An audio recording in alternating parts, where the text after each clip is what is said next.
Hi guys, welcome to the channel. Today I'm reviewing the Vitamix 5200 blender. I'll review the features, build quality, run some tests to determine its performance, and do some cleaning. We'll answer the questions, is it worth the price? And what is it like to live with? Let's check it out. Got our on-off switch. You've got a variable speed dial. Goes up to 10. And then back down to 0.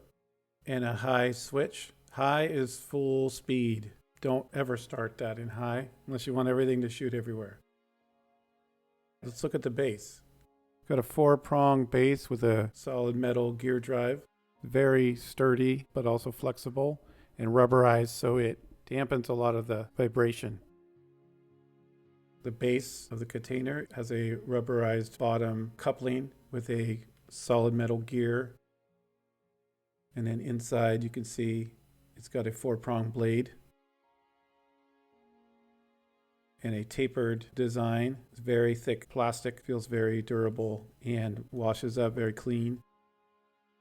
Got a rubberized lid, plastic tamper, very easy to clean.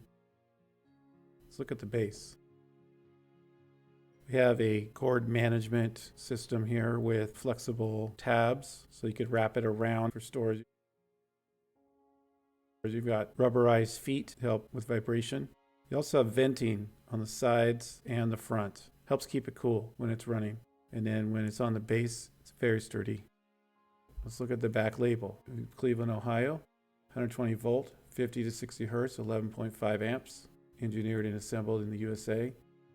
Okay, so this test is a salsa de arbol with dried arbol chilies, which on a lot of blenders, the flakes stay in the blend and you don't get a smooth texture. On this one, smooth as butter.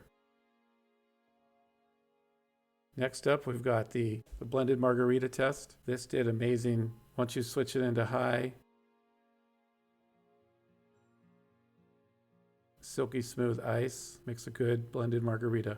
Next, smoothie.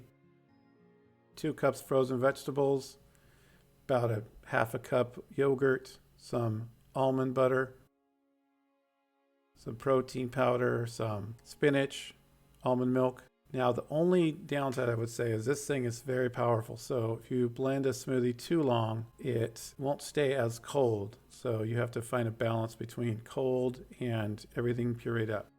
There were some strawberry seeds left over. So if you don't like that texture, then don't put strawberries in it. All right, peanut butter test. This is just dry roasted peanuts and a pinch or 2 of salt. And I would say this thing did an amazing job pureeing it.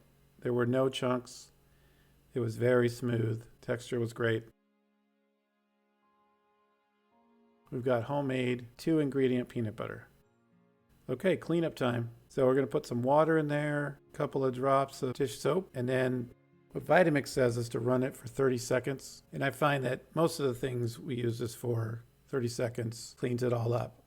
But when you're doing something like peanut butter or a smoothie with strawberries or blackberries or raspberries, you will have some seeds that might stick to the sides. You're going to have to use your bottle brush like I do here.